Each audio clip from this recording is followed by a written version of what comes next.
Hello, everyone. Welcome. It's Alisha Braché here at Cosmic Gateway. Um, I am so privileged and honored to be sitting here with the two guests that I have on today.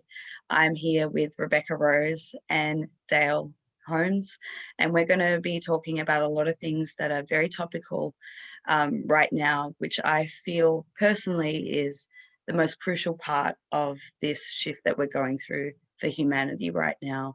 Um, I feel so blessed to bring this conversation together and these two people together. You know, Dale is such an avid researcher and has such in-depth knowledge and has been researching the topics that we'll be speaking about for many, many years. And of course, we've got Rebecca, who is um, a survivor, but I don't even want to call you that because I think you are completely thriving in your process of what you've been through and how you've healed, and now in service to help other people who have gone through these horrific experiences. So welcome, guys, and thank you so much for being here. Thanks for having us, Alisha. Thank you. Yeah, thank you. And thanks for your generous, comment there. Appreciate that.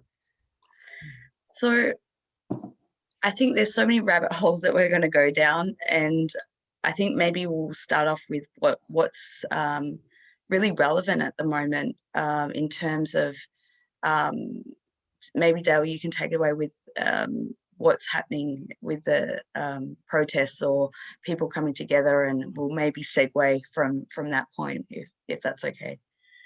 Yeah, so well, they're running these worldwide, and it's basically to protest to end child trafficking. And we've seen even just recently a lot of protests out the front, like Buckingham Palace and in London and stuff, and then people are saying like free the children and this sort of stuff. And you can see, especially a lot of people that have sort of new to this information, it's been a build-up of unpeeling some of these layers of the corruption that they see on this planet, and that a lot of people are waking up to it, how it's leading to child trafficking, and then to the real extreme extent of what Rebecca's going through, and that it's a bit of a process that people are going through to understanding what this evil is. And like I've always sort of spoke about, especially with like things like 9/11 and that people can't comprehend that scale of evil, but it's such a big moment when you do, because then a lot of things that have happened behind the scenes start to make sense, because you understand the mindset of this force, and particularly like stuff that's happening in the world at the moment, and lockdowns and seeing tyranny in our face, particularly like where we are in Victoria, that you understand get some sort of grip of what this force is. But anyway, so they're running worldwide protests. Oh, we wouldn't even call it a protest, just marches.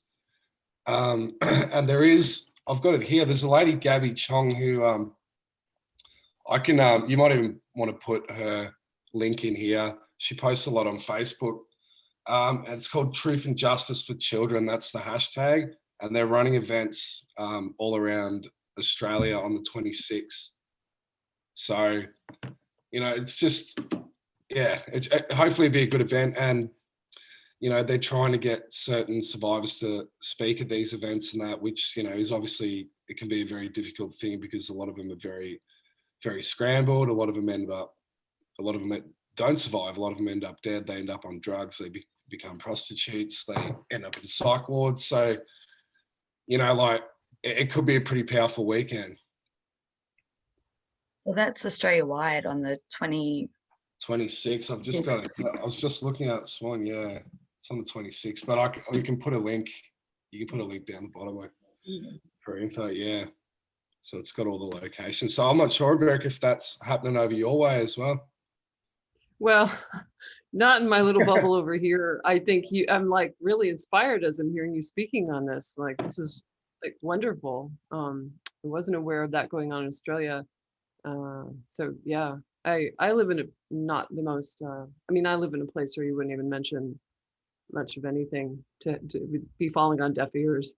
But I think a lot of, I see a lot of clients who are going through their own awakening of, around this stuff, and have gone really into deep rabbit holes since 2020, that are, it's surprising and amazing and very heartening about the awakening that is happening. So I'm very hopeful. Yeah.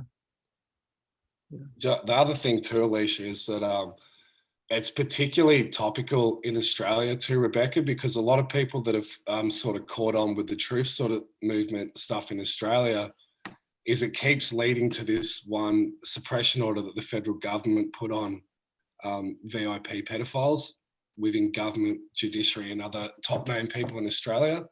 So there's a lot of public pressure to have these documents released to the public, and there's basically complete silence from the government. But it is growing, isn't it, Alisha? This, like, people didn't know anything about this years ago, and it's really becoming quite mainstream.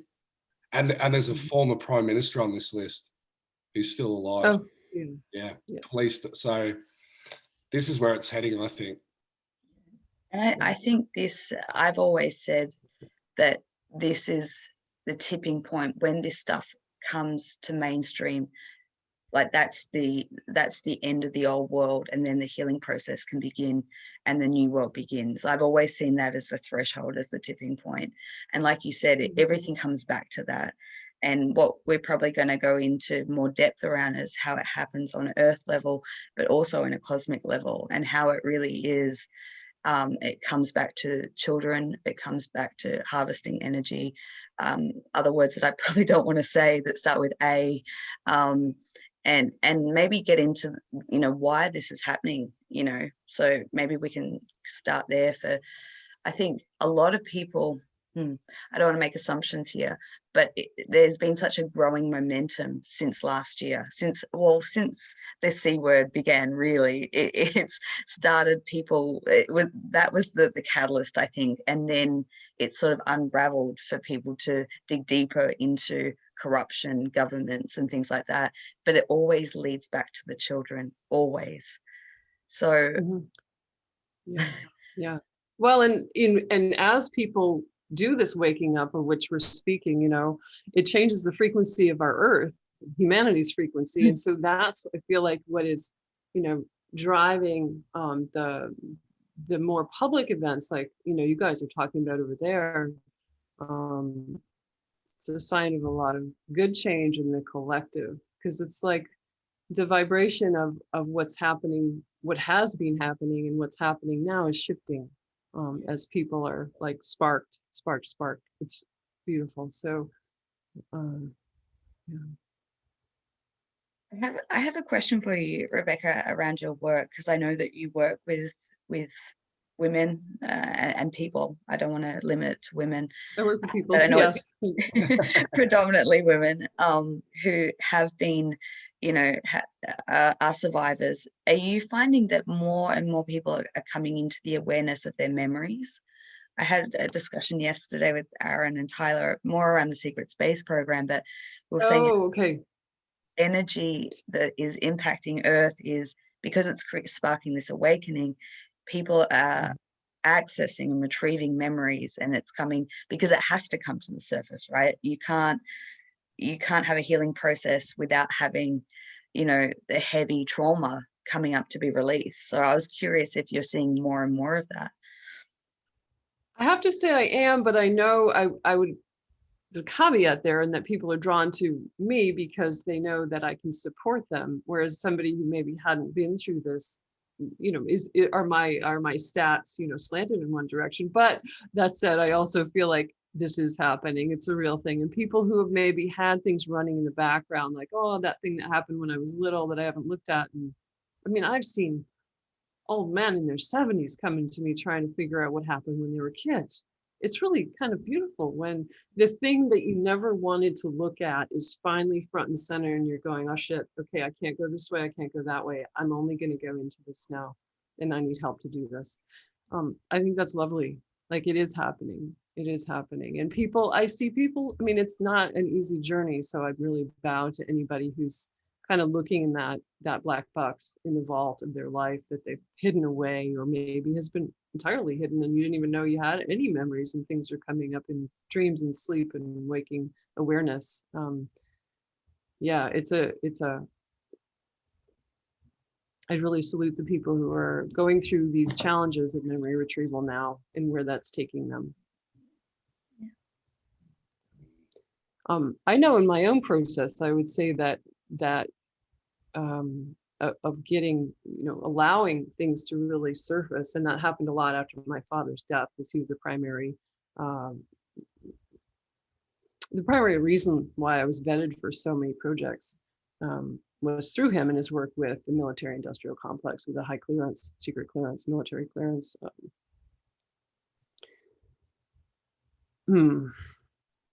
Is that a place that maybe we should go to? I know that we've done interviews and you've talked in depth, about your journey, but maybe we could go into talking about some of the experiences that you've had that perhaps we haven't discussed, and sort of dissect. Yeah. I know Dale would have a lot of questions or input. Sure, we can do that. And I was going to say there, I kind of, as soon as my dad came up, did you notice that? I kind of went blank. Yep, there we go. And that's a tough one, like when I'm still now deep into my own process and healing, there's moments where I just kind of, where did it go? We're not supposed to remember that. What I was going to say is that I even in my own process, that I had so much like cognitive dissonance, of course, like how could this even be real? How did they take me for so many things? How did I even survive? Why wasn't I killed in Montauk? What's this all about? Like, it really F's up your mind when this is happening. And I kept feeling like, am I just making this up? Because like, I don't know, I need attention. Where is this from somebody else's memory bank? What, XYZ of ways to dismiss it. And this, in some form that goes on your whole life until you're finally ready to face it. So that's what I was going to share. But should I give a little blurb about, yeah, let's do that. Yeah. Try to be concise here. I'll go in with Dad, because he basically signed a contract when I kind of feel like it was before I even came in, that sold me. I call it selling me into these programs. And in the vision I was given over multiple days, because I had been asking about this in meditation, this kept coming up spontaneously.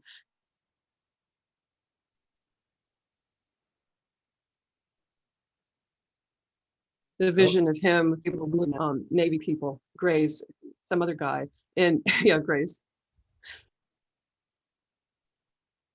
Oh, we just got a bit of internet's freezing. Hang on. Yeah, is it Rebecca's in there? Yeah. Yeah. Oh, are you back? Sorry, just froze. Oh, did I freeze up? Yeah, you might have to repeat that. We lost you for about 30 seconds.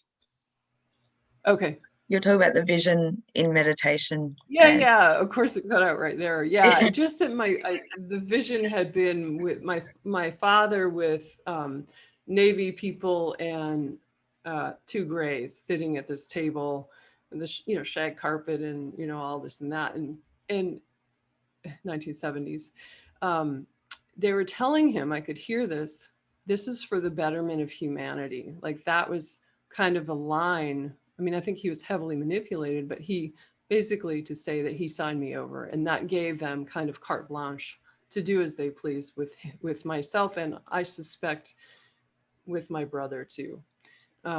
So I like to just, it's kind of interesting to look at how, at least in my case, this was allowed to happen. Why was I taken into Montauk?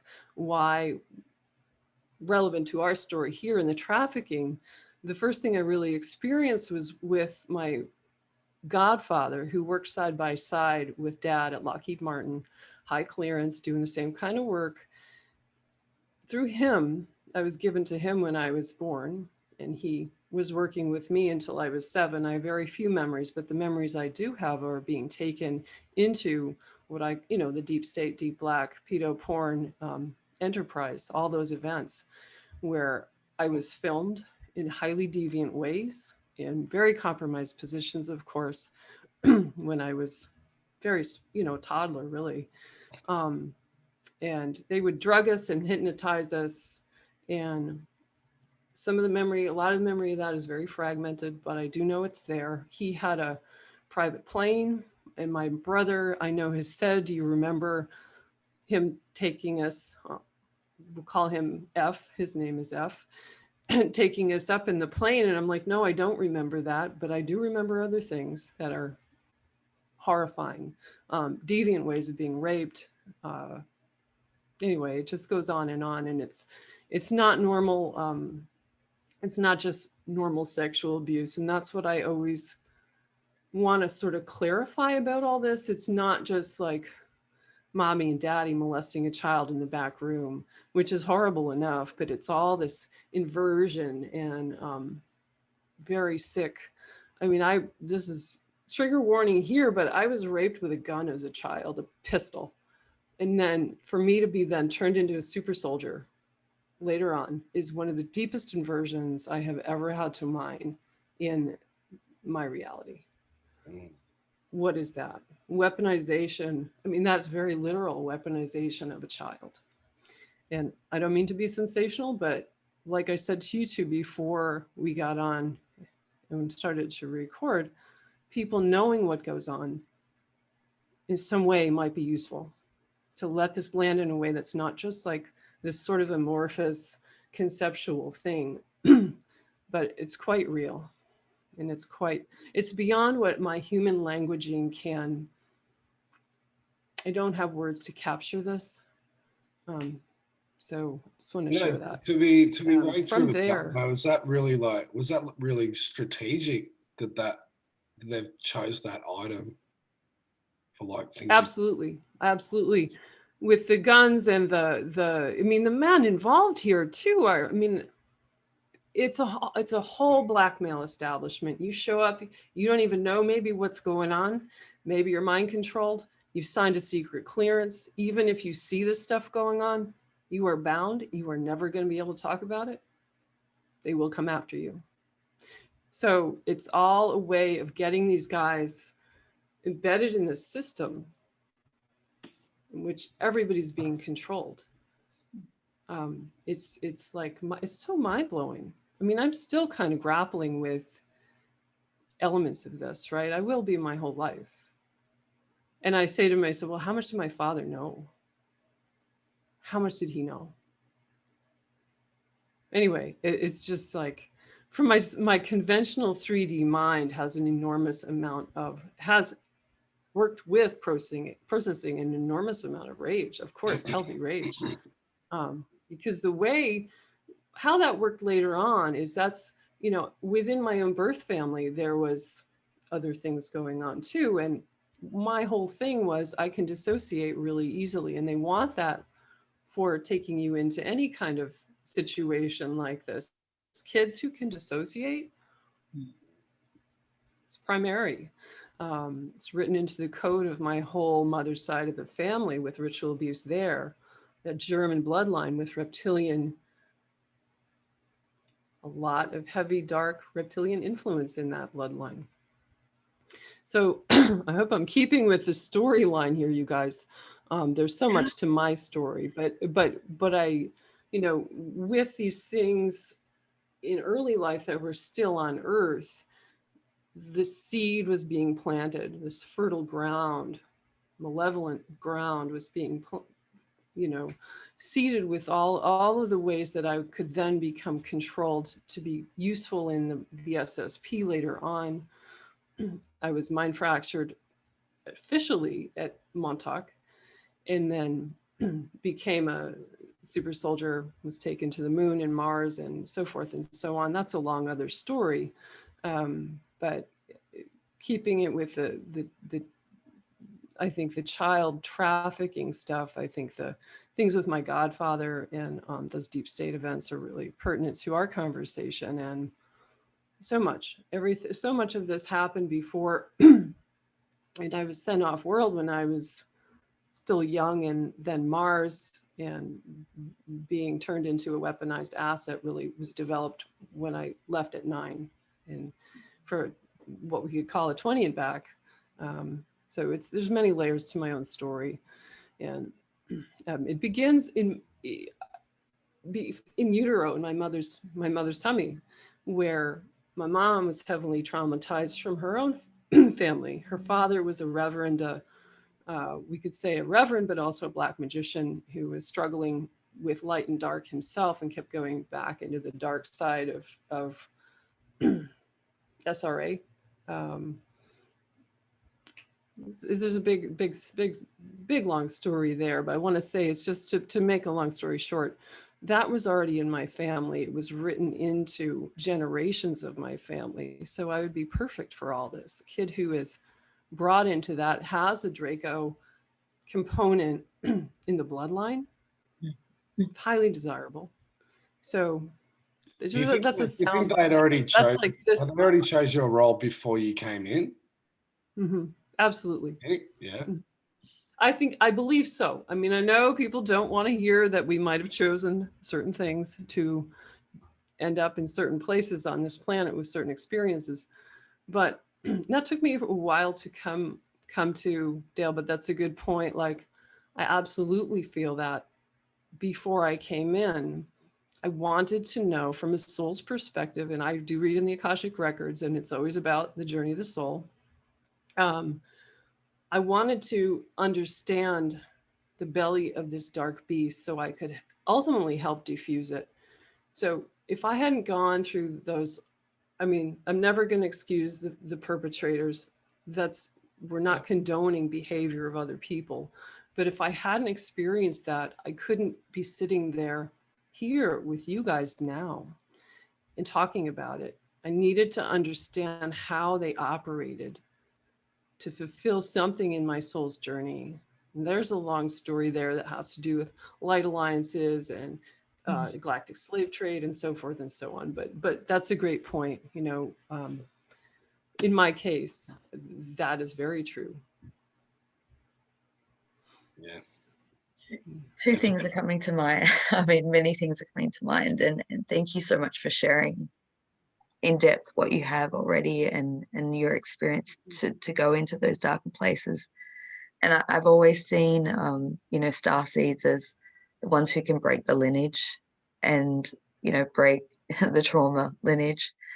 And no doubt that is part of, I mean, I don't want to put words into your mouth, but from my perspective, just listening to you, like that was part of the plan to how far back do you feel that it goes in your, and it's both blood, would it be both sides of the family? Like, No, it's just my mom. My mother's purebred German with, yeah, it's about 6 generations back that I'm aware of.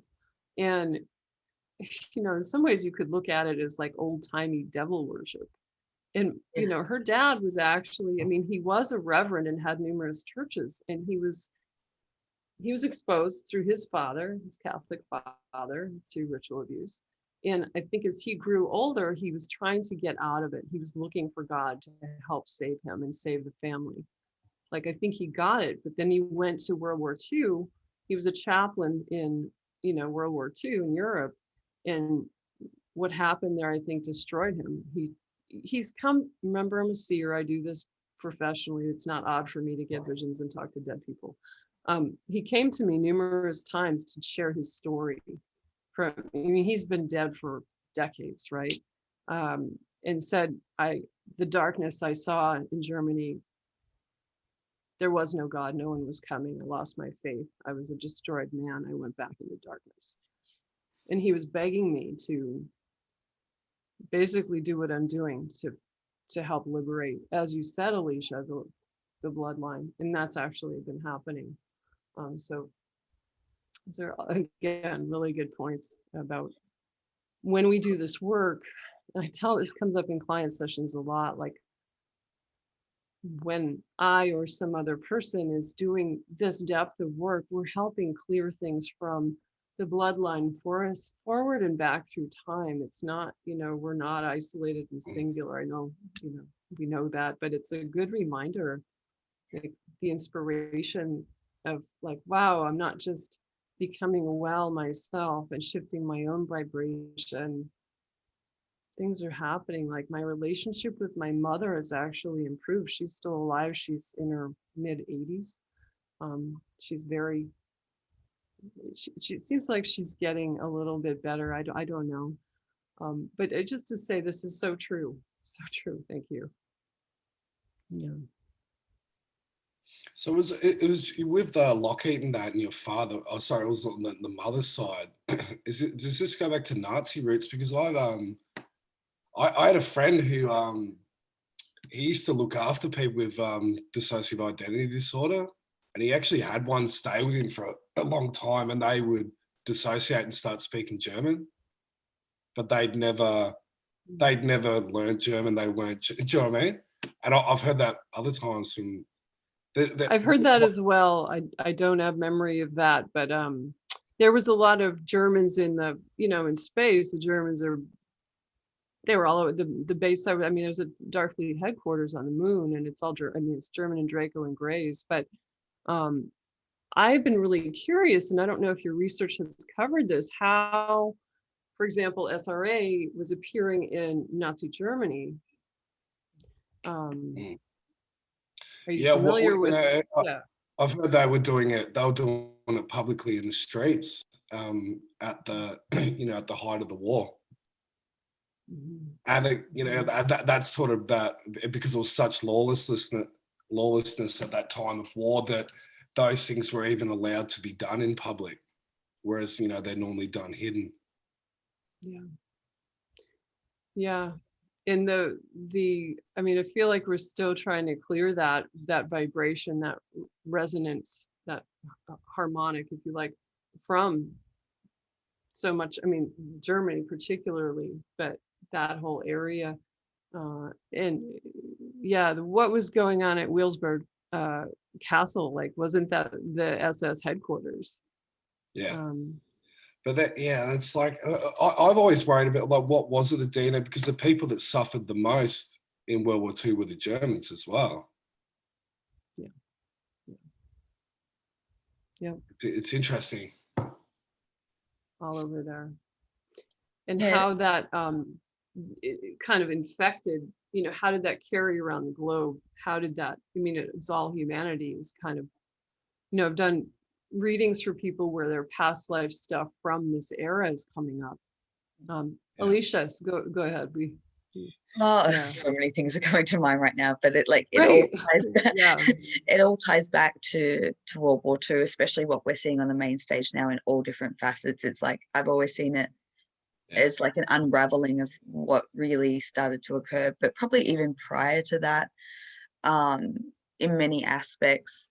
It's interesting, it's tying together a lot of what I spoke with Aaron and Tyler yesterday, so it's really prevalent in my mind. And we were talking about how on a public level everyone believed that the war was over, but the break off civilizations down to Antarctica, right, and to the moon. Antarctica. Yeah. Mm-hmm.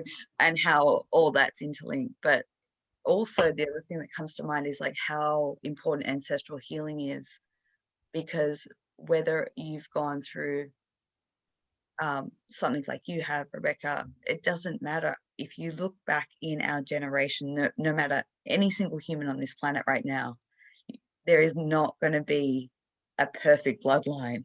There is going to be trauma, intertanglement, like whether it's war, whether it's abuse, whether, it's such deep, important work. But that where I know Dale's done a lot of research around that? Was it around the time of World War II that MK Ultra sort of began? Was that, and then it was I would say it was perfected on like that military level through Mengele and Paperclip, where they brought him over, not just to America, but places like Australia. And I know I've spoke to you before about how Mengele's daughter actually lives in my town. Very interesting. And but like you said, the key between World War II, especially what we've seen now, they created, on the speaking on the Earth level, that all these bodies that we're seeing now that are really dictating our lives, like the CDC, the WHO, the UN, these were all creations of World War II. So you're right, how it is coming back around, and the same players that that set all this up have been in charge that whole time. But then, obviously the stuff that went off world then too, and that obviously really skyrocketed after World War II, didn't it? You probably go on that, Rebecca, but yeah. All the off-world stuff. Yeah. So much. I mean, all the stuff with the Greys and. Well, the other thing with the Greys too is because, because obviously Greys have been around forever, but there was within the basic UFO research, there's always that story of, them coming in around the time of the, when the atomic bombs were being let off, and that's when the interest sparked there, where there was more sightings and more abductions, and then, to the point where we are now. So what do you think that was, Rebecca, then after that period of letting off the atomic bombs and then having more UFO activity? Well, yeah, I think there was, weren't there, I think was it Nordics coming in who were trying to get the world off of, atomic weaponry, and somehow through all that, an agreement was not made with the higher level beings, but one was made. I don't know if it was some convolution during Eisenhower's time, perhaps, that allowed the Greys to take X amount of people, and basically do as they please. For research, but we could talk about all of that for a really long time. The Germans were developing. They in the 1930s, I believe, they were developing what we could call UFOs. They were working with other beings, developing craft, and they were really interested in all of that, like the Real Society, and on and on and on that story goes. This stuff, stuff about Germany is interesting, with the link with what you said, Alisha, with this clearing things out. Is this helping to resolve what's going on now? Is that helping to resolve all of that trauma from those times? It's actually really recent in human history, and how one of the things I've been sort of mining in my own work with this is, how far back does this go with sacrifice of children, sodomy of children? I'd be curious to hear Dale talk about that. What I kept receiving psychically about this was, when humanity became separate from the goddess within, then we became controllable. Totally. Like, if we want to trace it back, that's where I put this. Like, when in my own journey, of course, had to say, well, how did this all get started? What was the weak link? How we get here? Do you have some comment on that? I like the way. I would just be completely guessing. There obviously was a period where this came in, this infiltration or this energy, and I just saw it as a hijack. I see it as like a hijack of humanity, and out of possibly particular bloodlines that allowed this hijack to come in, that was allowed to be that conduit to do that. But I think that force was possibly always already there in the universe. I just see it as an energy, and then it's come in to hijack. And I guess it's for a learning experience, and it's that we had to go down this path. But as far as the time when it comes, I've heard people talk about, like Babylon and Cana and all this sort of, but like, who knows? Like, I'm so dubious on history and actual timelines. I don't know. I really don't know. But I agree. But like, I see that as that they're allowed to have domain for a certain period of time. But like dominion over the planet. And you know, if this force does leave the planet, then does it leave the universe? I don't know. There has to be that. Do you know what I mean? 'Cause we're talking about like stuff now about like clearing, you know, if there's clearing of tunnels and stuff happening, then well, what's the purpose of this? Do we want this force gone for good? Do we, and if we're going to do that, how do we do that? Because it has to be done like a collective thing. And this is what leading to what you said at the start, that everyone has to have knowledge of this for it to end. If it's any part of it's hidden and that's within people not consciously knowing about it, then it's probably allowed to exist. Yeah. I love the getting into these, like the deeper, much more like almost the cosmic mathematics of all of this, the equation of all of this, and the really big, you know, picture. And I see, you know, I was asking about just kind of looking into like what's going on with these off-world programs now, and I was given an interesting vision there. It was like it's like the things are losing their grip in some way out there, and yet it's not. It's like I don't how do we refer to this in terms of like that timeline is there that's like been created, but it's up to humanity to like lift this malevolent frequency fence around the planet so we can draw that outcome toward us. If you like, it's hard to describe that in linear conventional language. It's not really linear, but I feel like significant changes are actually happening lots of ways. I think a lot of the hijacking has been of the ley lines as well. Yeah. I know, like we've spoke about before, Alisha, just particularly around like Uluru in Australia being like a key vortex point too, and that they've, you know, very likely hijacked that. And I feel that like it's probably been hijacked with a feminine energy too, a distorted feminine energy. But I don't know, where were we going? 3 points are like coming at me. I know there's so many. I was going to say, what do you think's happening at the moon at the moment, Rebecca?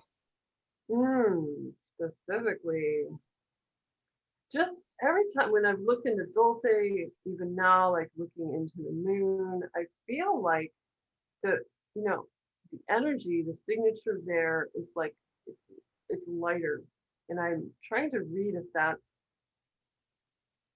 I can't tell you exactly the story of how that light is coming in, but it is.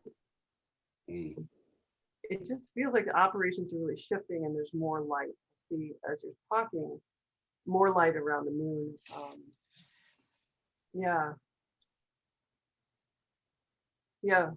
Yeah, and I think there's so much benevolence working in our favor, benevolent beings working in our atmosphere as well.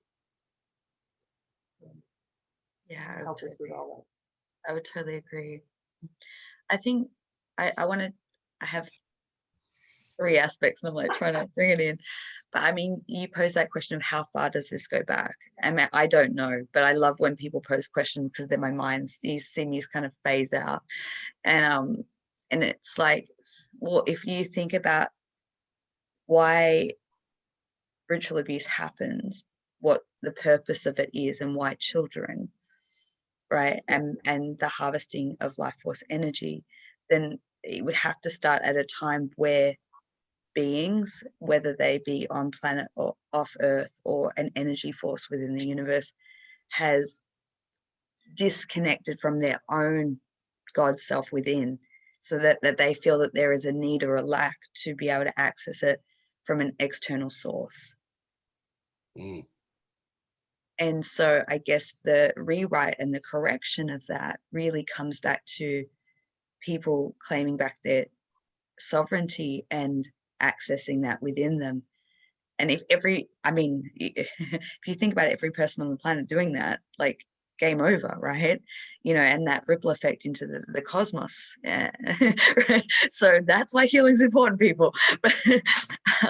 And like I was thinking about sometimes I must tap into your thought process, Dale, because I was wandering around walking my dogs one Saturday morning, and this is the dialogue that's running in my head, is like, people get really angry. And I think it's very valid when people hear about this to get angry and that rage. But I don't think it's healthy to stay in that place. That energy has to keep moving, and it has to transcend into something that's purposeful and passionate to do something, not to stay in that place of anger and rage. And the thought that was coming to me is that when people get really angry about it, yes, that's good because it's coming up. But then there's a lot of people in different communities that kill them all, and, anyone, and my thought process was like, if you take a life who's been a perpetrator at high levels, there's still that energy that runs through them, right? Because we're talking greater on a multi-dimensional level. Yes, it's the person doing the act, but it's also an energy that's running through them, this greater force. So it's like, that's just a host. So you take out the person, it's just the energy's going to go elsewhere. Do you know what I mean? It doesn't solve anything. It has to be overtake. That energy has to neutralize and heal as a whole. And that's why it's so important for the collective to know about this information, to heal at a collective level, whether it's your own personal story, your daughter, your sister, your cousin, someone you've seen on YouTube. It doesn't matter. We're a collective that needs to go through this transition together. Yeah. And that was my point. I don't know if you guys have anything to say to that, but for some reason I want to go to Montauk. And because this is just how my brain works, because I know you've spoken a little bit about Montauk and about the tampering of timelines and using children to do that. And how does that tie into, sorry, this is like a question and a statement, but just bear with me. I have a point.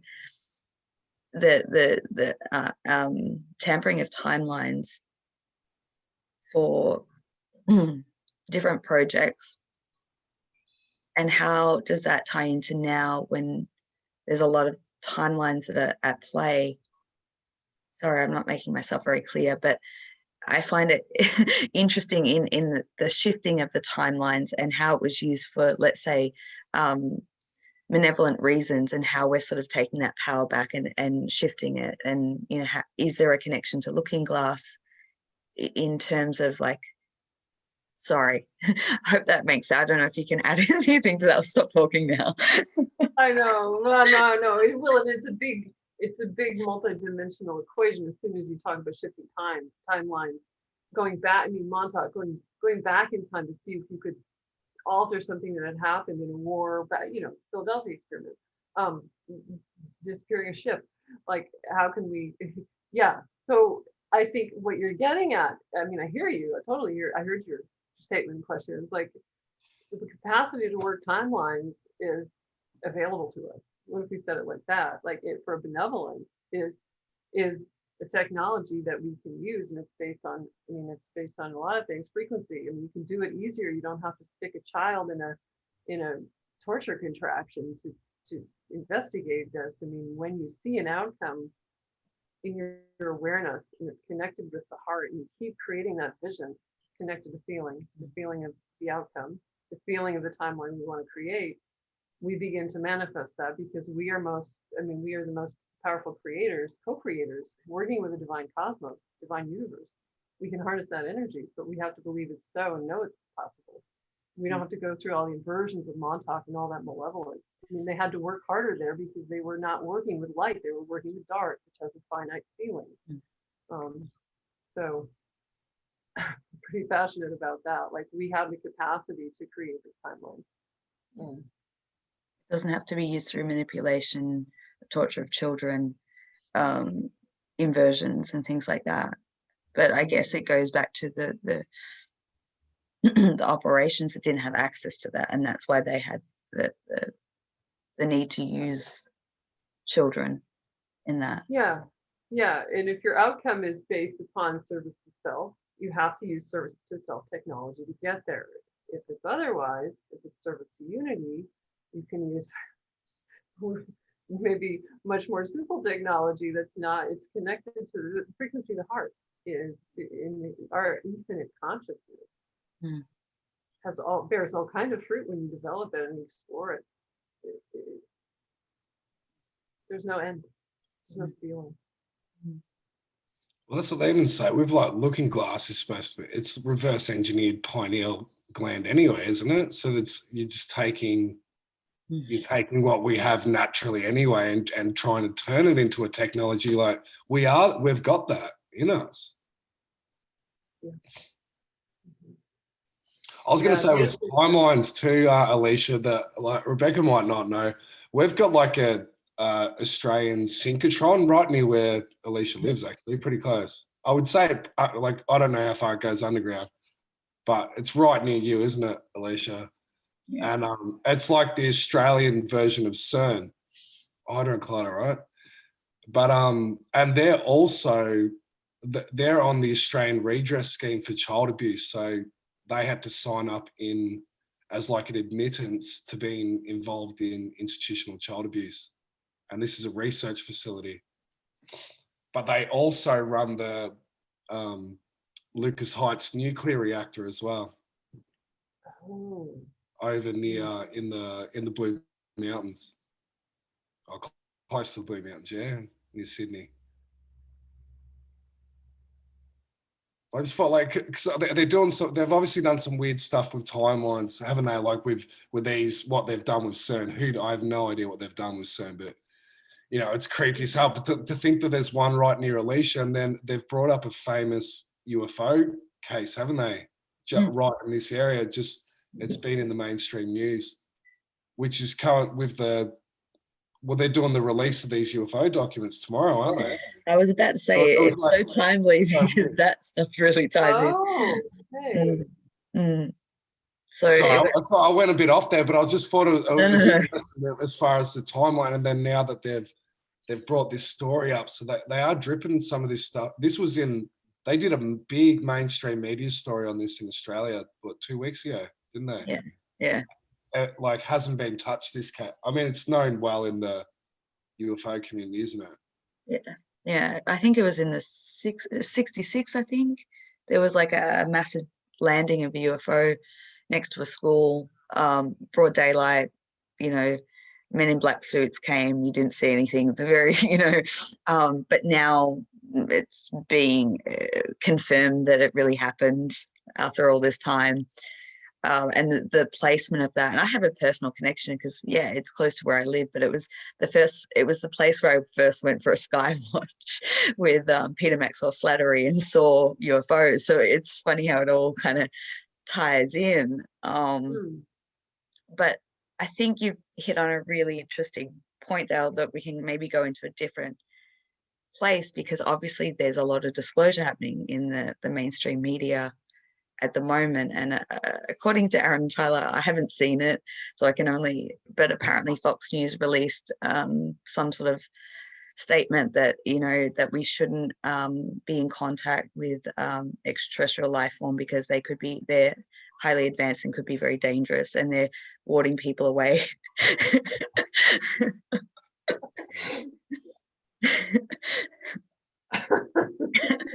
Sorry, just.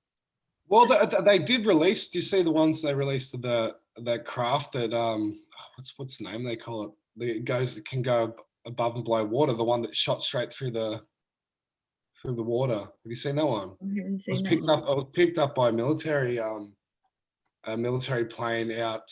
I can't remember. It was somewhere out in the ocean. They're doing these war game scenarios, and this UFO was following the whole way, and it zipped straight into the ocean. Have you heard of these ones, Rebecca? I'm sure. I know. I'm not up on. I don't really watch any. No. To be honest, I am totally not up on it. So it's really cool to hear you guys talking about it. Yeah, I kind of just cut off the feed for all of the influx of info. Yeah.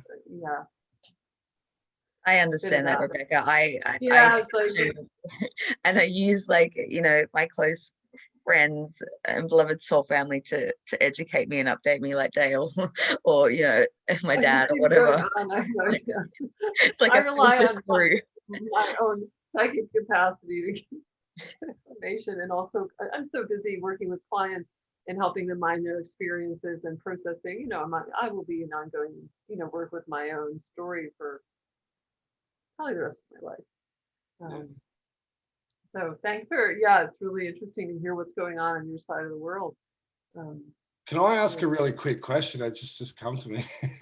I met a guy years ago. He'd been taken into a lot of underground facilities and stuff too, and he was taken to one in the Caribbean, and he said they were doing super soldier training programs there too, and he said they would use, some of them were professional athletes. Really? Yeah. Hey. Have you ever heard this? Obviously, I mean, it's obviously a completely different program than what you were chosen. Yeah, I'm not so familiar with that. Did he say where in the Caribbean? No, he wouldn't. He didn't say. Okay, I don't know. Yeah. Anyway, that's all good. I just want to get Yeah, no, it's fine. Wow, this is rich. Going slightly changing. But could you see that certain training aspects of why they would do that? Oh, with athletes? Yeah. Oh. Yeah. Yeah, I mean, if you wanted to use a person as a weaponized asset, I mean, I guess you could start with somebody who's already fit in a certain way. I don't know. I mean, I also think the programs have changed so much now since, I mean, remember this happened for me. I mean, I was taken for my longest stint in 1981, and a lot of everything happened 70s, 70s. So things have changed a lot, and I'm not necessarily most well versed on how that looks now in more contemporary times. I think technologies have changed. I think they can do what they need to do without necessarily torturing people as much. I'm not totally sure, so don't quote me on that, but I don't know. Can we talk a little bit about that, like the super soldier aspect, and like you can speak from your own experience, because it's always a topic that's always made me really curious for various reasons, and maybe talk a little bit off planet of how deep this child trafficking goes and what it's used for on and off planet. Yeah. Oh, yeah. Okay. So how much time do we have? Okay. Oh God, where do I start? Hang on. Yeah. Wow. The Super Soldier program. It's progressive training, and it's boy, I mean, it's all the child energies. They want the children for everything because they're totally connected with other energies, their awareness is not locked down in linear terms, so they can use kids. Of course, kids have highly invertible and controllable energy, much more so actually than adults. But I mean, what aspect would be most salient for me to talk about, Alisha? Like, do you have a specific inroad here? Or it's funny because every time I want to go to say something, I keep coming back to Montauk. Okay. So maybe we'll go there because I know that, Dale has information around that too, and the links between what happened in Montauk and Australia Link and things like that. So maybe we can talk a little bit about that. So maybe start off with a brief explanation about Montauk for those who don't know or familiar with. Yeah, Montauk, literally, Long Island, New York, Camp Hero. It was basically an old Air Force base where they started developing projects in time, along with Paperclip, Nazi former NAZI scientists, Project Paperclip. They were had vetted them to help develop some of this. And I believe we're also working with extraterrestrials to develop technology to change time and timelines, exploring what might be done to go back in time to change outcomes forward into the future to create outcomes. And I believe also in parallel dimensions, on and on and on. So I also, my experience there, I mean, I watched them also creating hybridized beings. I don't know if that was maybe in collaboration with Brookhaven Labs across the water there. But for me, at this time, it was also being used as a mind fracturing and torture facility for, I remember children. I was with other children. I was kept in a cage. And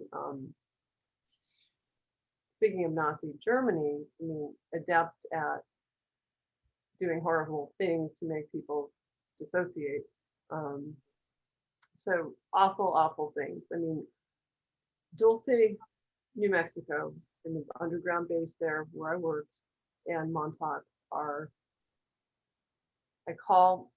I've actually termed, Montauk in previous interviews as a kind of Holocaust. Because so many people died there. So many children did not get out. And with Dulce, I describe that as an absolute hell realm. These are horrible, dark, they're the most disgusting frequencies you can imagine. That's what's going on there. Because there's so much, people were experimented on in Montauk until they died. Some of them were very disposable. Some of the kids like me, they knew, I think, were earmarked so that they would not be terminated. But, I mean, I watched children be executed as part of my mind control programming. I remember we were in cages in a kind of lab-like setting, and some evenings they'd have what I call lottery night. Everybody had a number, and your number would be perhaps called. You didn't know if your number was going to be called, and if it did, you might get ice cream or you might be executed, and you didn't know what was going to happen. Imagine how that fucks them with the mind of a 7-year-old child, a 6-year-old child, a 5-year-old child, a human being, a grown adult. I mean, that's just a little tiny sliver of Montauk. So it wasn't just, a lot of times we hear about the Montauk Project being about experiments in time. What else is going on there? Very, very sick. Almost like they were doing it. I mean, to me, it felt like, I mean, there was entities all over. Anytime you're running an operation like that, or what I talked about with my godfather, you say pedophilia, empire stuff, there's entities, there's dark entities feeding everywhere. It is so black. So that's more than a soundbite. Obviously I'm pretty passionate about these topics. I recall my experiences there, and I feel like people need to know what actually happened. So. I don't know if you have more to add to this, but where my mind wanders, because obviously this is in New York, or just like an island off New York. But this is not limited to, this is a global operation. And so when you link it into the tunnels and the clearing of the tunnels and, military bases, in Australia and probably all over the world, I would imagine. I don't know. I'm just speculating here. I'm kind of posing questions for you guys to chime in. And the connection to Pine Gap, which is near Uluru, in Central Australia. You're so right about how this, this wasn't limited to Montauk. I mean, this bloomed all over the place. And you guys want to, Dale, do you want to speak on? Yeah, well, I was just what sparked my interest was where you've like it's just absolutely horrible where you're giving the child the choice of two things, and what did you call it, the lottery? Because I've heard other people talk about that through like Dr. Green as well, who was like, that was Mangler, his code name. And I believe he was in Dolce for a bit too, Phil said. So, and he used to do the same thing with color codes, and they would pick their torture or to be executed or whatever it may be. But yeah, like you said, the connection here is because that's just what you said then. And I thought, oh, that's Dr. Green straight away, which is Mengler, and I told you that his daughter lives here, which is like right near.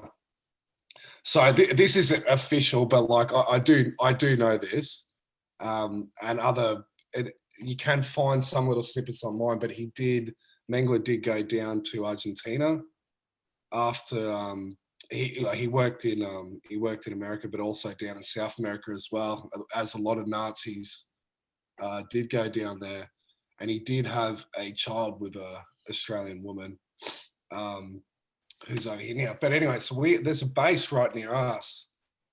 It's probably halfway between you and me, Alisha, military base.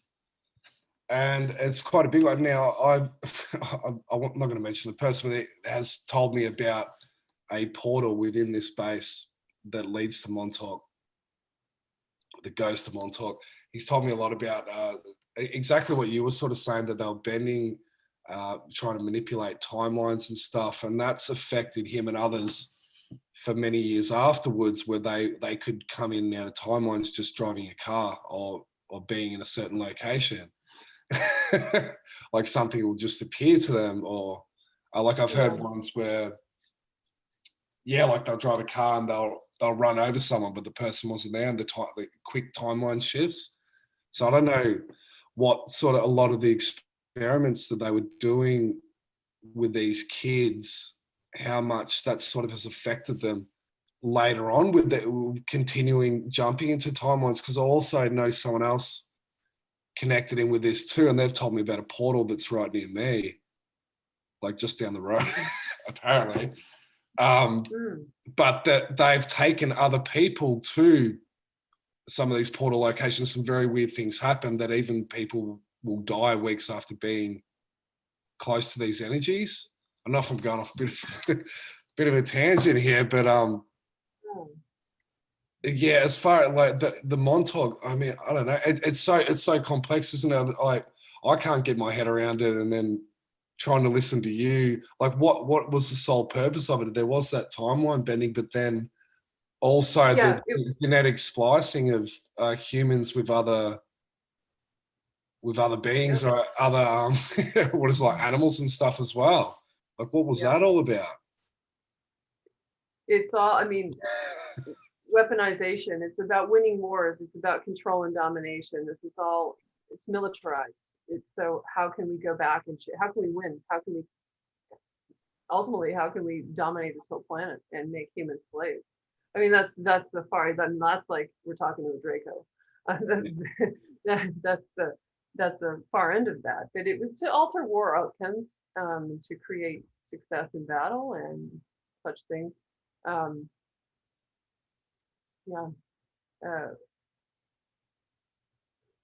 mean, for me, I remember being put into a, I call it the time tunnel torture tube, and it's like a silver bullet, and I'd be lying down inside of it, and it was like they were splitting my etheric body from my physical body, which you think would be impossible. It should never be attempted. Yeah, it's very painful, and I was attached to all these like electrical impulses, and two things were going on. It was part of mind fracturing, but it was also, in fact, sending me out into other places. And at current, they really wiped my mind as far as being able to remember exactly what I was investigating out there.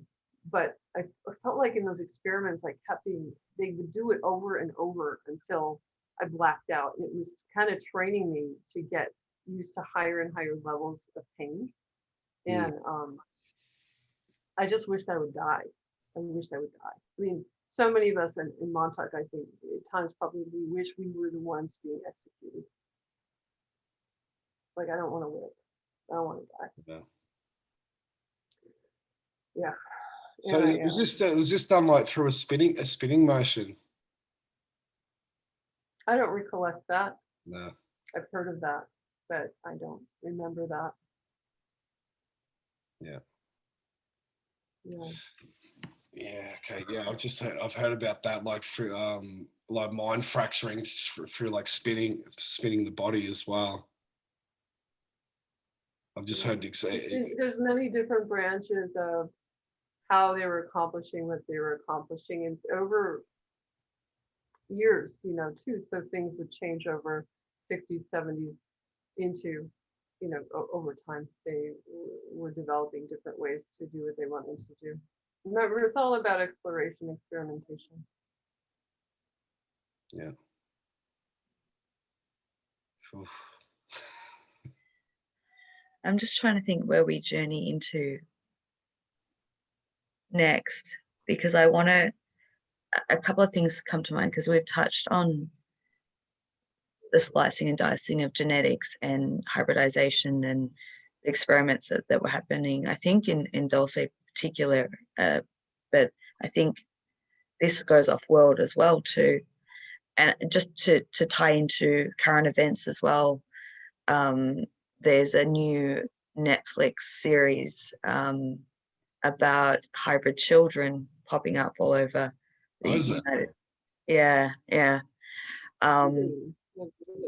Yeah, and I find that really interesting, because as we know, you know, there's this like partial disclosure and information that comes through movies and television and shows and things like that. And the I think it was in USA Today, it was like a front page advertising of this Netflix series, and it had these images of like part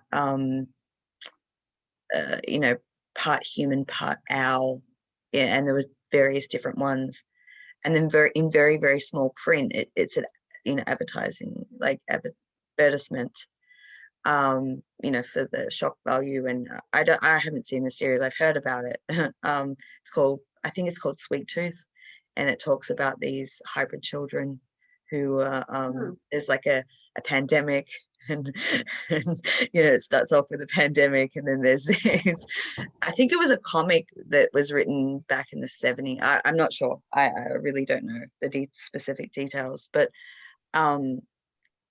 maybe if we can talk a little bit about that, in terms of if that's something that's about to come to light, which I believe it is, in terms of like exposing not just the ritual abuse, but also the genetic experimentations. Like, what is the purpose of the genetic experimentations? Let's just keep it to Earth for the moment, I guess, because that can go into a vaster array of subjects and topics. But what do you see as like the purpose of these genetic experiments in, you know, children and animals and different races? Yeah, I mean, Dale, you have comments actually.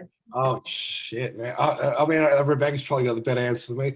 Of the genetic experiment, I feel like with the bigger stuff, like to me, it's all like trying to find a way home. Really, trying to access, particularly with the human experiments, is like I think like DNA is the biggest commodity in the universe, isn't it? That's what they. You know, like this, it's not gold and money and stuff out there. It's DNA. It's genetics, and it's like a lot. I mean, I've told you before about like how I think that we access so much life force that there's certain coding to get. There's a way home, and they can be cheated through genetics. Like maybe not cheated. It's not the right word, but you know what I'm saying. Attempted to access that through, you know. Access that, yeah. Yeah, and you're so right about that. The DNA being of the highest value. I mean, they look for certain DNA in the kids that they're vetting for these programs. It's about, I mean, in what I witnessed on my end with that, I can speak from my experience really the best. It's just for control, to control certain outcomes for humanity, and to learn to how to make humans who are more controllable take the CV that we are Oh, I going was like, around well, yeah, now. right. Just being a little careful there. Yeah, I mean, what is that about? Is that altering human DNA? Is it making a race of bots? I can't tell you, I don't know, but I'm sure there's some interest in that. Yeah. What can we do to make people into non-awakened humans who will do our bidding and allow the elite to control it in just the ways they have? Yeah. Yeah. Do you know one I heard the other day? Alisha Wilcock was talking about how they'd done these experiments, sort of like goes in Montauk stuff too, but these like they'd done experiments with insects and DNA splicing and putting. Do you see that one? It was making them grow legs out of their heads and stuff. But after 5 generations, the DNA goes back to its natural state. Yeah. So do you see something like that?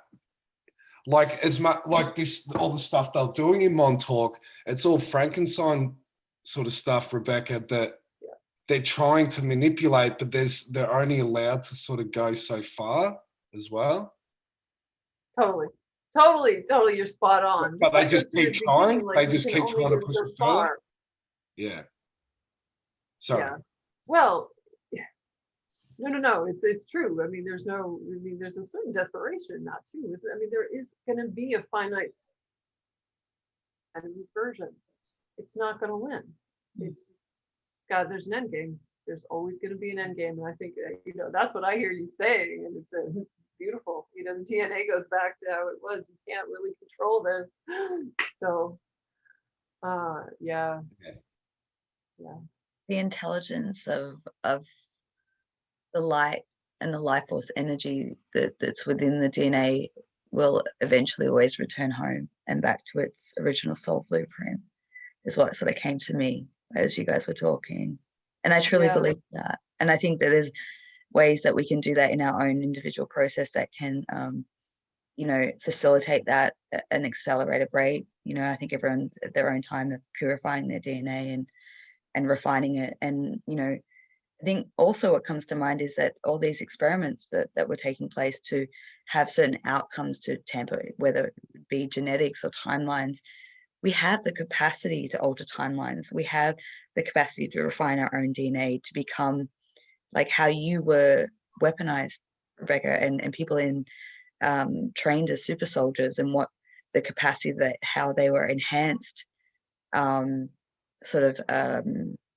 I can't think of the word right now, but fragments of AI and biology and enhanced in that way to be weaponized, to do all these things.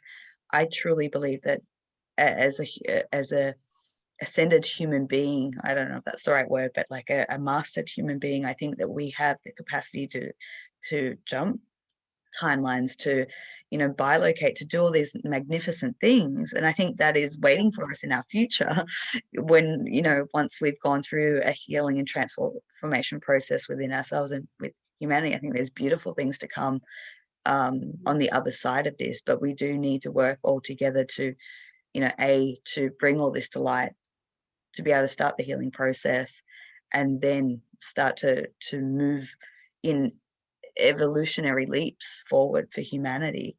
I don't know where I'm going with that, but that's just sort of like coming into the lighter side, because I also want to bring up too, in the light of disclosure that's happening, and I say that in inverted commas because I don't necessarily very skeptical of whatever would come out of mainstream, whether it be about ETs or anything, but also to not make people fearful of galactic beings, because there's some, bring that into the conversation, because there is some who have invested interests, goodwill and wanting humanity to get to endgame and to help and support us. They're not going to do the job for us, but these are beings who've gone through the same thing that we're going through, just thousands of years ahead of us. So they kind of have maybe a bit more of a roadmap to be able to influence us from within, because there's a lot of starseeds on the planet right now who have these greater missions in doing what we're doing, in uncovering or healing or researching, or and that it's not all it's not all about draconian and grays, and you know. It's definitely not. Thank you. Yeah. Do you want to talk a little bit about that? Because I know even through your experience through these, you know, black operation programs, there was a lighter aspect of you working as a double agent, you know. So Definitely, yeah. Alicia's bringing it around to light. Yeah, that's great. Yes, awesome. Yeah, I was definitely part of a what we would call a benevolent space program with Galactic Mothership that, you know, we could call it Galactic Confederation, or I call them the Light Alliance. And they really saved me from becoming completely decimated. And I think this was my journey was planned with. I think I planned this. You know, I have a we could say a counterpart on that ship who is Procyon, and we kind of have been reintroduced as I've gotten my own memories back, and you know, I feel like I'm still there in some ways, kind of orchestrating my life from that vantage point, and it's helped me, like I was saying at the beginning, to understand the more soul from the journey of the soul's perspective.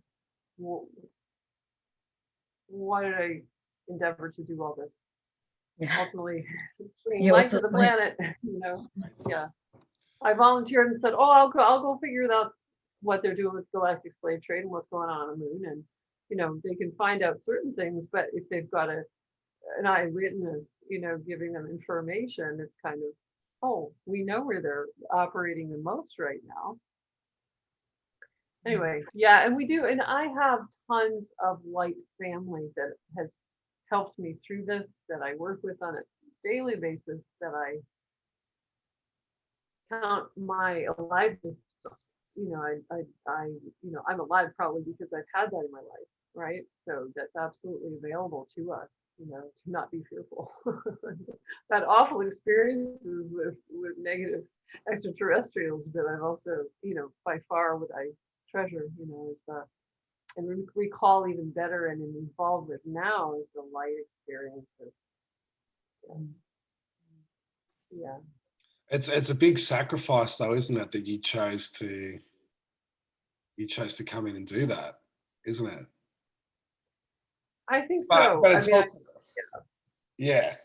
I mean, it depends how you look at it like that. I even look at like the planet itself has made the sacrifice, you know, for us. Yeah. I mean, because it's connected. Look at my story with my father, my story with my mother's bloodline, my uncle who took me. I mean, he did awful things in the name of, you know, SRA. Awful.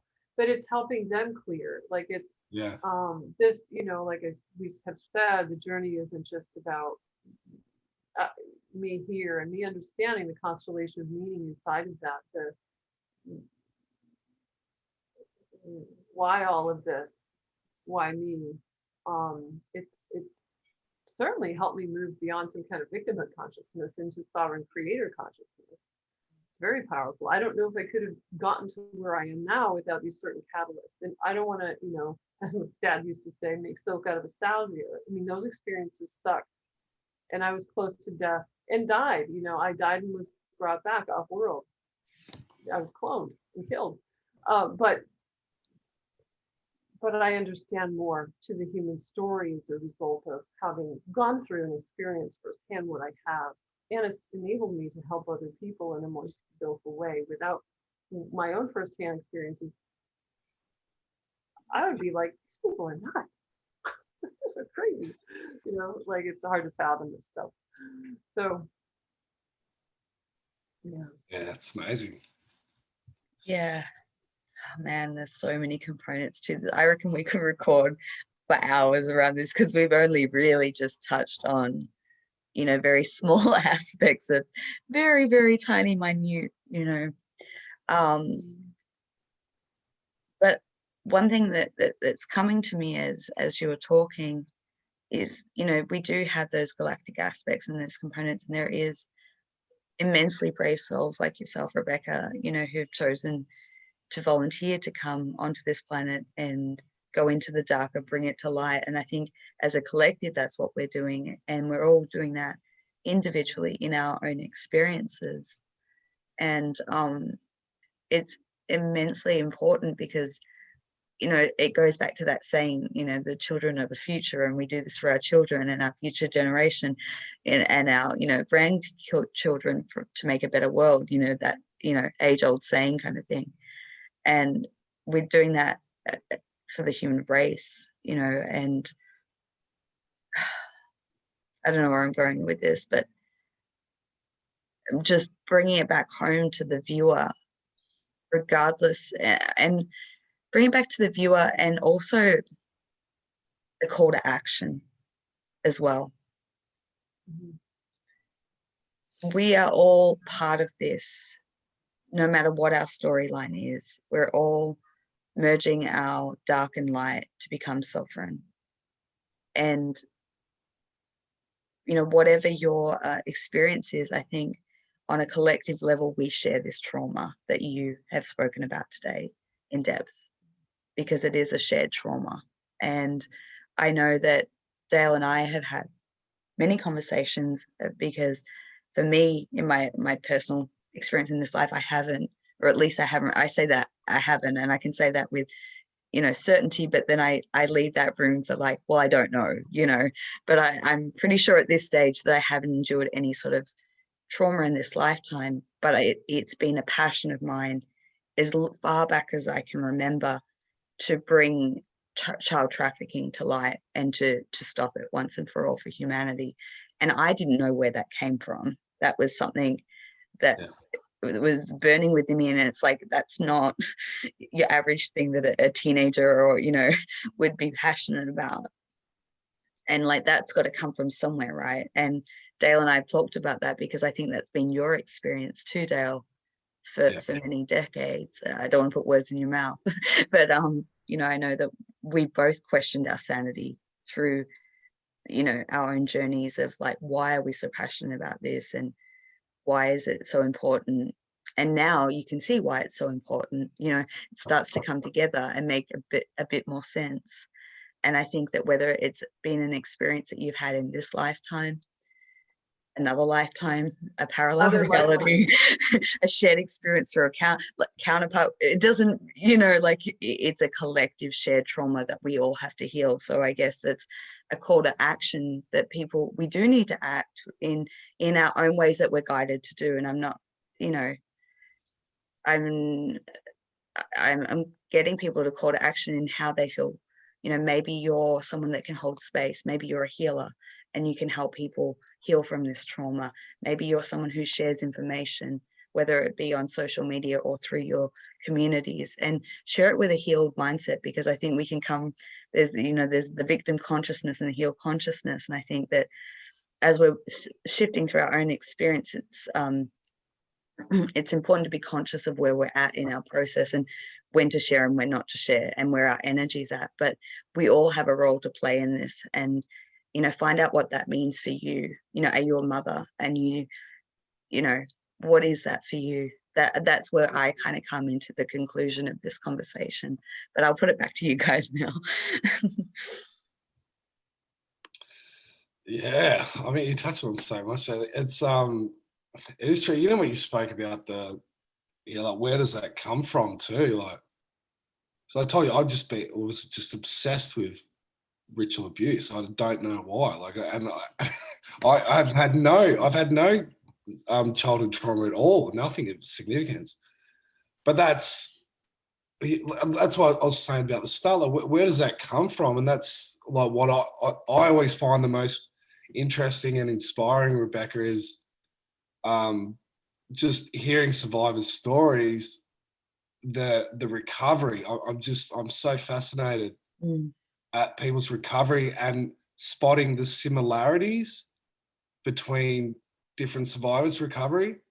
That's what I find absolutely fascinating. And I think that spark that is a soul level that you've chosen to come in, because to go through, you know, like those experiences, it's beyond my comprehension. And then to be such a well put together person.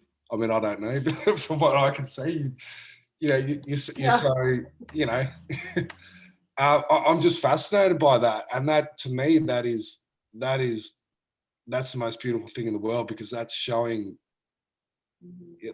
you've got that connection to your soul. And that's the most powerful thing in the world. And then like all these programs and stuff and what they're doing, it's all of it. I feel like at the end, it's all trying to like access that, or it's all sort of, you know, even with the negative, they're playing around in a certain arena because they don't want to look at access that or whatever it might be. So yeah, it just fascinates me.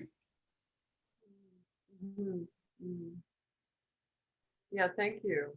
I mean, yeah, you have given me, you know, I'm going along in my muddy little journey, and I don't always see that in myself. Like, yeah, I'm still here, man.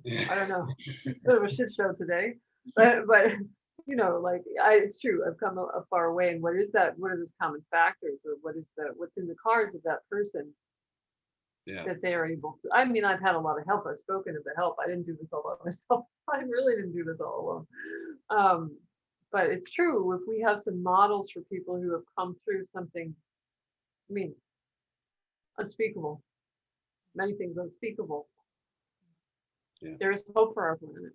There's hope for each individual, no matter what you've been through or not. I mean, you don't have to go through this level of trauma to be carrying a lot of sadness and hardship and grief and rage and all of those things. It doesn't. You don't have to be ordinary trauma. We are a traumatized humanity.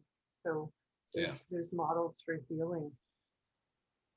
Truly. I think that that's the part that gets me really inspired and really motivated to want to create more, to, you know, work more in this arena, in where my gift set is, in the healing and the energetic component. Because, you know, I've been a witness, and I'm so privileged. I've been a witness to so many miracles in my life, and I know what is possible, you know, through the human spirit and soul. When um, when the will is there and when the intention is there, I know that anything is possible, and people can get through the most horrendous traumatic situations. And so, you know, also, you know, if you're watching this and you feel like there's memories coming up, or if there's someone that you're, you know, someone in your life, you know, help support them, get the right support, you know. And I I feel that this conversation has sparked perhaps something that will kind of, you know, flow on from this. I don't know exactly what that looks like yet, but it's kind of been ticking away in my mind for quite some time, but more intensely, potentially, as it comes more to light on a global scale. You know, how can we heal humanity through this? What are some of the tools and the techniques and modalities and resources that people can access to help, that will help, you know, move through inefficient ways? I guess before we round off, I'd like to hear from you guys around like the healing component and why that's important, and what perhaps you've looked into or what you've done to help this process to maybe inspire or give insight to others. Mm. Mm-hmm. You go, Rebecca. Yeah. My Okay. healing. Yeah. Legit, what I'm like, I mean, I spoke to you earlier this week, Alisha. You know, my small, insignificant traumas. Writing is the best thing for me. I've had like since the last solar eclipse, I've been super edgy. I just like have not been well, energetically or physically, and I did a bit of writing, and that's what just that release, any sort of any type of release, but information is my recovery too. If things are hidden from me, I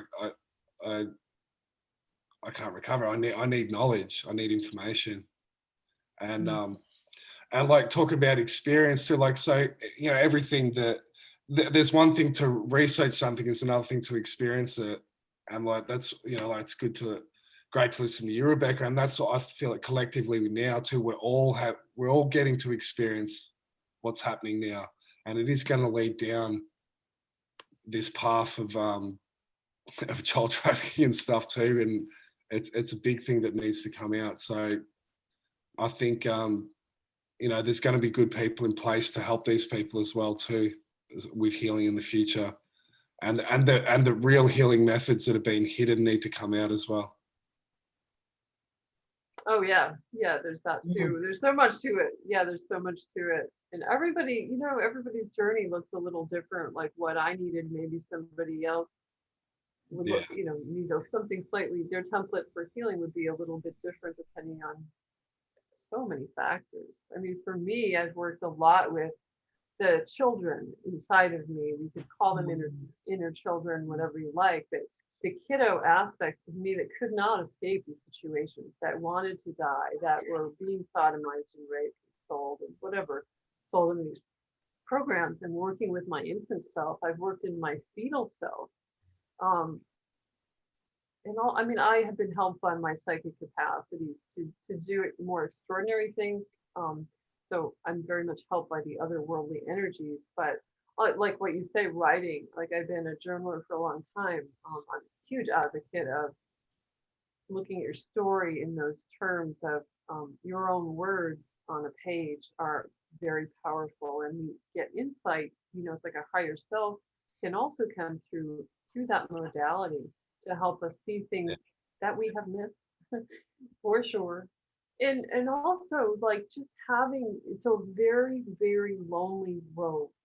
You know, I run a women's support group for experiencers, SSP and SRA and so forth. And it's so, you know, we come together and we say, where else could we talk about this? Like these people are so alone. So if you are a viewer and you know people who have gone through this, maybe they're getting their memories back, just be their friend, hold space for them, be available, because we feel crazy and there's not many people we can talk to about, and it compounds the problem of pathology, you know, the whole thing being pathologized because there's nobody to speak with about it. No one believes us. I mean, it's quite a thing to unravel, but trying to think of what else. I mean, for me, a lot of light healing. I mean, I work with my own light healing and bring light through my body. I mean, that's a very simple technique, but it is enormously, gigantically powerful. It's a human technology of consciousness working with light energies from, you could say, the cosmic central sun, and we go into that so many ways. But more traditionally, I think people have been helped by some kind of regressive therapies, different kinds of body work, and all kinds of, gosh, it's on and on and on, like on and on and on, depending on what part of your journey you're trying to, you know, is it physical maladies? I have worked a lot with somatic experiencing therapy to process trauma out of my nervous system, to get my nervous system out of fight, flight, and out of freeze so I can be in a healthier place. That's a big part of the regulation that you see in me now. It's huge. I mean, I'm rewiring my whole nervous system and my brain. It's been enormous. I can't say enough well things about that particular modality. So there's a few things that I've done for myself. Yeah, thank you so much for sharing that. And hopefully that gives people various different things to go and look down. And you're right, there's not one that fits all. It's finding what works for you and which practitioner works for you, or what modality works the best, and trying them. And if it works, you know, pursue it, and then maybe change it up. You know, it's a very holistic approach. But I know we've covered a lot here, and I'm going to have to bring it in full circle right now. And I think that I know you're going away, Rebecca. I'm a bit jealous. You get to go off into nature for a while. I'm trying to. It's like, yes. You're in the summer too. I'm jealous. But you know, maybe we'll get to come back to this conversation with the two of you down the line. I'd love to revisit and explore more. Thank you so much, both of you, for your time. Thank you, everyone, for watching. Please follow. I will put the links in the description box below, where you can continue following Dale's work and connect with Rebecca, or follow her work, or connect with her for a session as and when you're doing that. And yeah, just thank you, everyone. And yeah, keep doing the good work. We're all in this together. Oh, such a cliche. Oh, Alisha. But no, it's true. And we're really turning the tides here on the planet, and it's beautiful work, even though it's messy and chaotic. You know, there's light at the end of it, and there's goodness, and keep that aspect of hope. And yeah, we're changing worlds. So thank you so much, everyone. Thank you guys. Yeah. Yeah.